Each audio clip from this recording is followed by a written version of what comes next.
स्वागत है आप सबका आपके अपने चैनल पर। डिस्कस करते हैं आज की महत्वपूर्ण करंट अफेयर के बारे में। तो पहला प्रश्न आप सबके सामने है कि चीन का रॉकेट लॉन्ग मार्च 5B हिंद महासागर में गिरा है। तो हिंद महासागर में कहाँ पर गिरा? तो हिंद महासागर में अगर मैं नियर अबाउट कंट्री की किसी बात करता हूँ तो वो नियर अबाउट होगा मालदीव के, यानी कि मालदीव के समीप चाइना का लॉन्ग मार्च 5B हिंद महासागर में गिरा है। अगर इस रॉकेट की मैं बात करूँ तो इसे एक अनुमान लगाया गया था कि ये 8 से 10 मई के बीच में कहीं आसपास गिरेगा इंडियन ओशियन के। लेकिन ये कहाँ पर गिरेगा ये ना चाइना को पता था, ना तो नासा को पता था, किसी को नहीं पता था। लेकिन ये अभी जो गिरा हुआ है, एग्जैक्ट लोकेशन जो देखी जाए, ये मालदीव के आसपास गिरी है। दिक्कत इस बात की थी कि ये जहाँ पर ये गिरा है उसी से कुछ दूरी पर हमारे जो इंडियन टीम के खिलाड़ी हैं, जो कि IPL में भी कोविड-19 के कारण वहाँ पर शिफ्ट किए गए हैं, उन्हें भी खतरा हो सकता था। खैर ऐसा नहीं हुआ, बड़ी अच्छी बात है। फिर भी आप अगर इसका मतलब लॉन्ग मार्च 5B के बारे में जान लीजिएगा। लॉन्ग मार्च 5B को लॉन्च किया गया था इंडिया के स्पेस स्टेशन के लिए, सॉरी माफ़ी चाहूँगा, 28 अप्रैल 2021 को 28 अप्रैल 2021 को चाइना ने इसे लॉन्च किया था अपने स्पेस स्टेशन के लिए। अपने स्पेस स्टेशन के लिए मैं अगर ऐसे कहूँ तो अपना एक कोर मॉड्यूल भेजा था जो कि बहुत वजनी था, 22.5 टन वजनी था। और इतना बड़ा कोर मॉड्यूल अभी तक किसी भी देश ने नहीं भेजा था जो कि लॉन्ग मार्च 5B से भेजा गया था। ठीक है, यानी कि चाइना भी अपना नया स्पेस स्टेशन बनाएगा भविष्य में। जैसे अभी आपने कुछ दिन पहले पढ़ा था कि रशिया ने अभी हाल ही में अनाउंसमेंट किया है कि अपना वो स्वयं का अपना स्पेस स्टेशन विकसित करेगा, यानी कि इंटरनेशनल स्पेस स्टेशन से अलग हो जाएगा। और भारत की जो भविष्य में गगनयान प्लान होगा वो कहीं ना कहीं अंतरिक्ष यात्रा जो है, राइट, वो भविष्य में इसीलिए करी जा रही है कि इंडिया भी अपना खुद का स्पेस स्टेशन विकसित कर सके।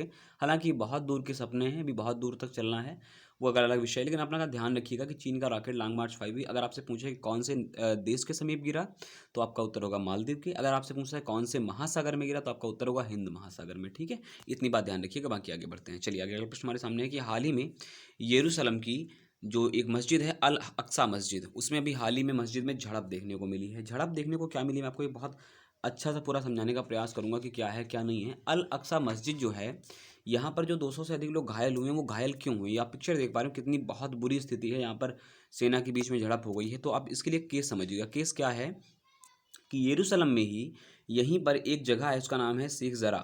शेख ज़रा नाम की जगह पर क्या हुआ, यहाँ पर जो फिलिस्तीनी रहते थे, इनके लिए सुप्रीम कोर्ट ने एक वर्डिक्ट दिया कि यहाँ पर यहूदी रहेंगे, ना कि फिलिस्तीनी रहेंगे।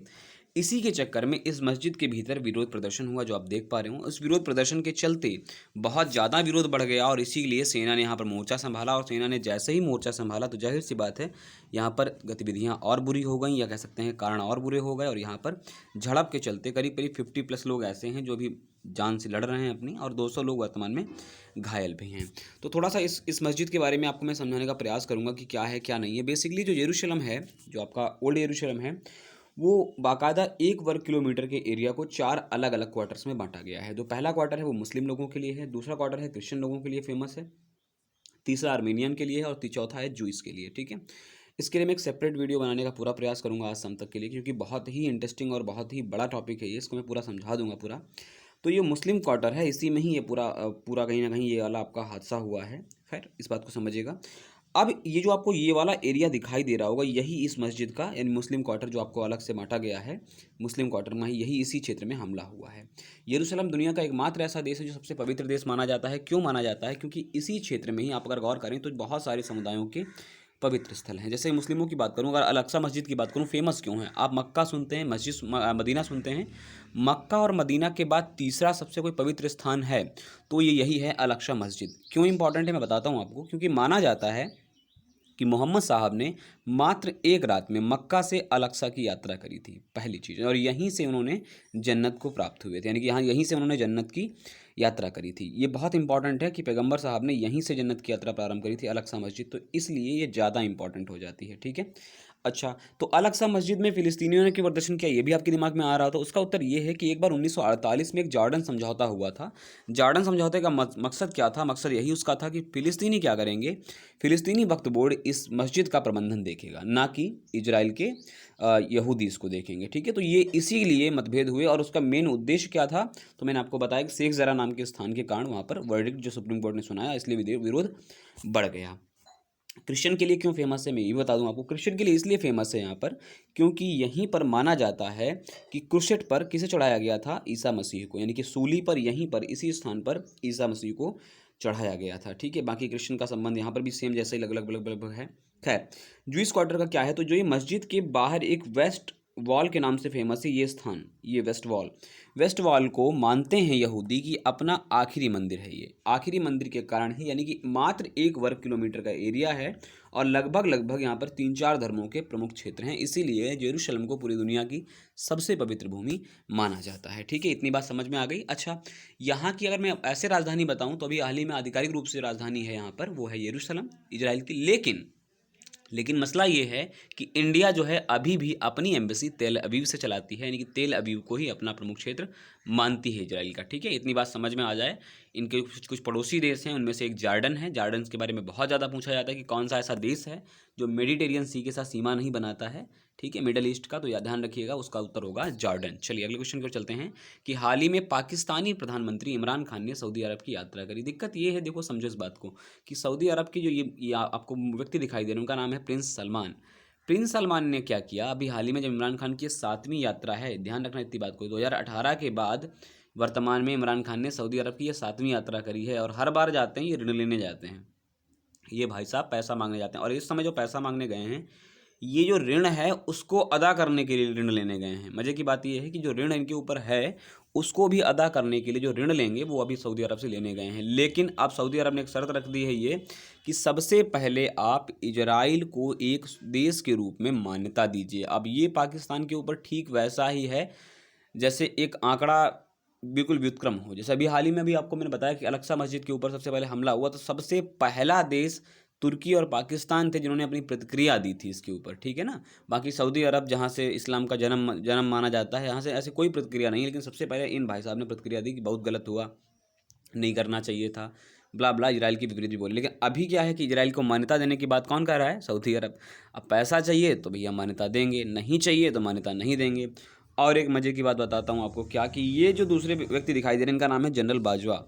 जनरल बाजवा को 3 दिन पहले ही बुला लिया गया था। किसने बुलाया था, शेख सलमान ने। क्यों बुलाया था, क्योंकि भाई साहब ये दिखाने का इन्होंने प्रयास किया कि किस तरीके से पाकिस्तान में प्रमुख व्यक्ति के रूप में जनरल होता है, ना कि प्रधानमंत्री। तो ये बड़ा ही कह सकते हैं कि बहुत दुखद है पाकिस्तान के लिए। खैर, पाकिस्तान की बात करें तो पाकिस्तान के ऊपर वर्तमान में 120 अरब डॉलर कर्जा है। 120 अरब डॉलर का वर्तमान में कर्ज है, जिसे चुकाने के लिए अलग अलग तरीके से, कभी सऊदी अरब ने अभी तेल देना बंद कर दिया था, बहुत सारे ऐसे, फ्रांस के साथ भी बवाल चल रहा है। ठीक है, तो समझिएगा इतनी बात को लेकर के। चलिए अगले क्वेश्चन की ओर चलते हैं।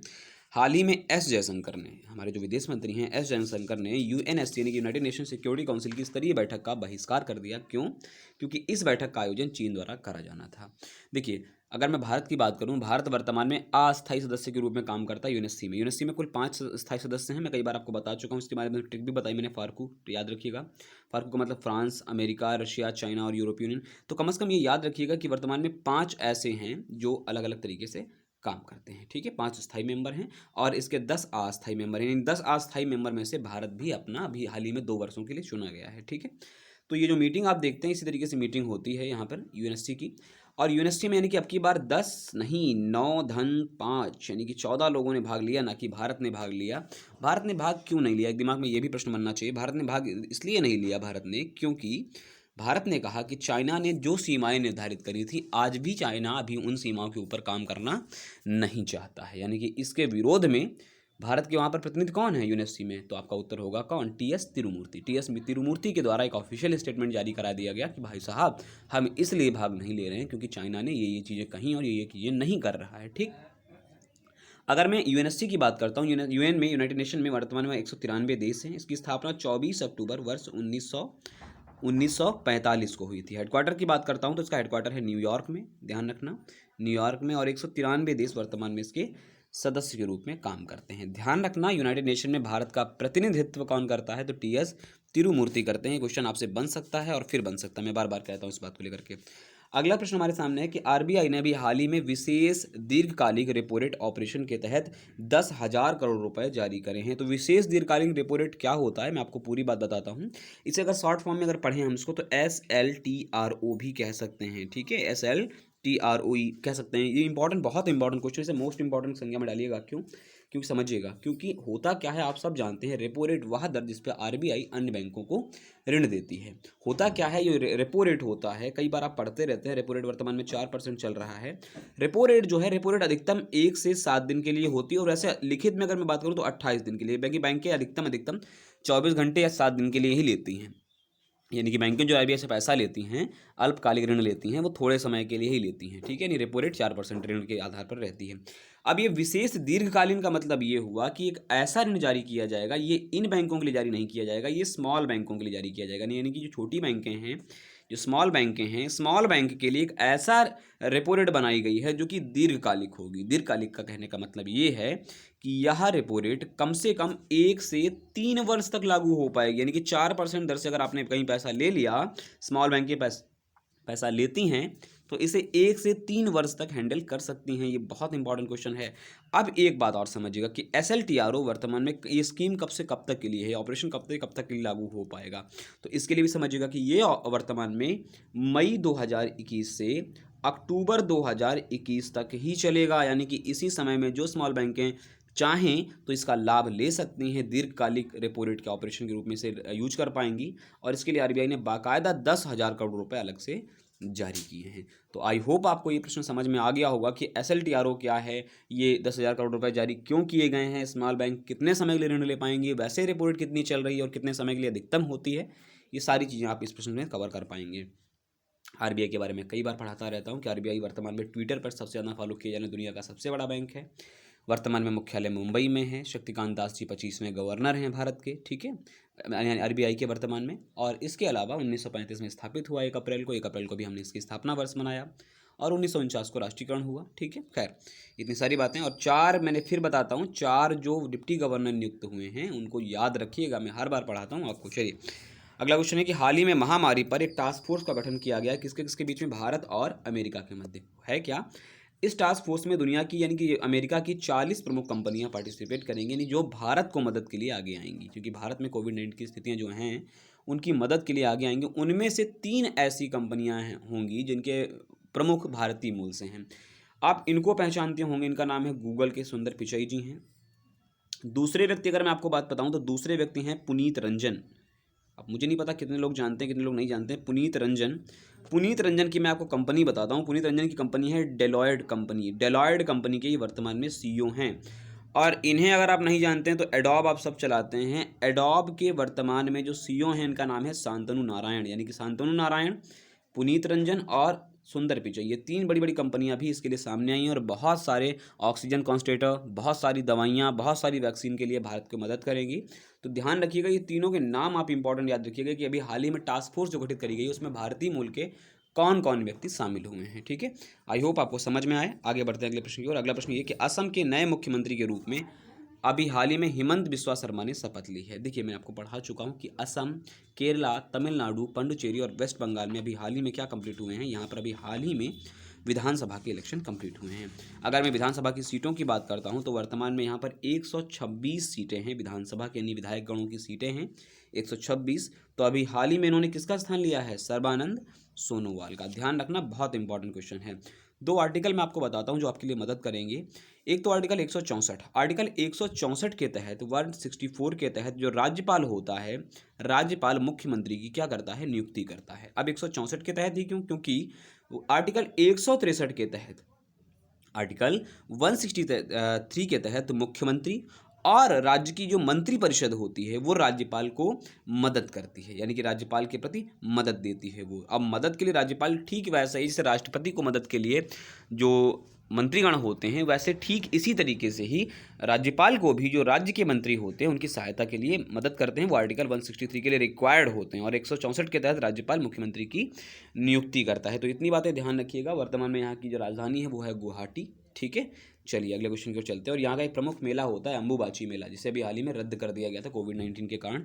फेमस मेला है, ध्यान रखिएगा। चलिए अगला क्वेश्चन है, ये है कि द्वितीय विश्व युद्ध के समय में जर्मनी द्वारा रूस को किए गए आत्मसमर्पण की स्मृति पर रूस में क्या मनाया गया है, विजय दिवस मनाया गया है, विक्ट्री डे मनाया गया। और इसी के विक्ट्री डे के उपलक्ष्य में रूस ने रेड स्क्वायर पर विजय परेड का आयोजन किया है। तो एक इतनी पुरानी सी पिक्चर क्या कहती है, देखिए समझिएगा कि जर्मनी के जो चीफ ऑफ स्टाफ थे, यानी कि जो आप कहते हो चीफ ऑफ स्टाफ, यानी कि आर्मी के जो प्रमुख थे, उनका नाम था अल्फ्रेड जोडी। अल्फ्रेड जोडी, जो ब्रैकेट में आपको, सॉरी माफ़ी चाहूँगा, जो बीच में आपको दिखाई दे रहे हैं उनका नाम है अल्फ्रेड जोडी। तो इन अल्फ्रेड जोडी ने पहली बार 7 मई 1945 को, जब द्वितीय विश्व समाप्ति की ओर आ गया, 7 मई 1945 को इन्होंने एक ट्रीटी साइन कर दिया, यानी कि आत्मसमर्पण कर दिया रशिया को। और ये जो व्यक्ति आपको दिखाई दे रहे हैं, यही बीच वाले हैं आपके चीफ ऑफ स्टाफ जर्मनी के। इन्होंने अल्फ्रेड जोडी ने 7 मई 1945 को आत्मसमर्पण के, ये दस्तावेज जो दिखाई दे रहे हैं ये आत्मसमर्पण के दस्तावेज हैं, इन पर क्या कर दिया, साइन कर दिया। और आखिरी दस्तावेज बर्लिन के बाहर जो हस्ताक्षर किए गए थे वो करे गए थे 9 मई को, यानी कि इससे 2 दिन बाद। और इसी के कारण क्या होता है, यहाँ पर द्वितीय विश्व युद्ध के जो विजय प्राप्त करी गई, यहाँ कहीं कहीं कह सकते हैं कि आत्मसमर्पण जर्मनी ने कर दिया रशिया को, इसी के ऊपर विजय दिवस का जो आयोजन करता है वो कौन करता है, रशिया करता है। तो ये आप देख लीजिएगा, ये आपको जो दिखाई दे रहा होगा, ये सेना किस तरीके से वहाँ पर परेड कर रही है। यही जो पीछे आपको दिखाई दे रहा हो, ये है रेड स्क्वायर रशिया का।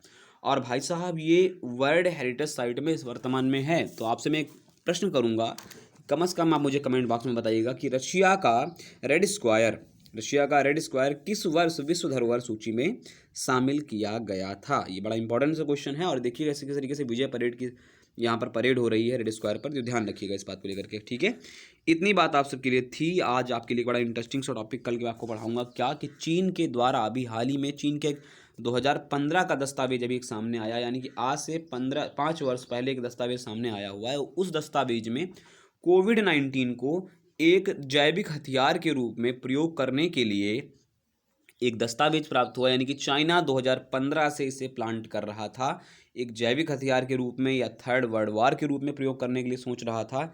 यानी कि कोविड-19 एक सोची समझी रणनीति थी। इसको हम पढ़ेंगे कि कौन सा आर्टिकल है, कौन सी किताब में ये आर्टिकल मिला है और किस शीर्षक से जारी किया गया और किस किस तरीके से इसका काम है, उन सारी चीज़ों को समझेंगे। आई होप आपको वीडियो सेशन पसंद आया हो। वीडियो अगर आपको अच्छा लगे तो लाइक करें, शेयर करें और चैनल को सब्सक्राइब करना ना भूलें। बने रहें हमारे साथ। नमस्कार।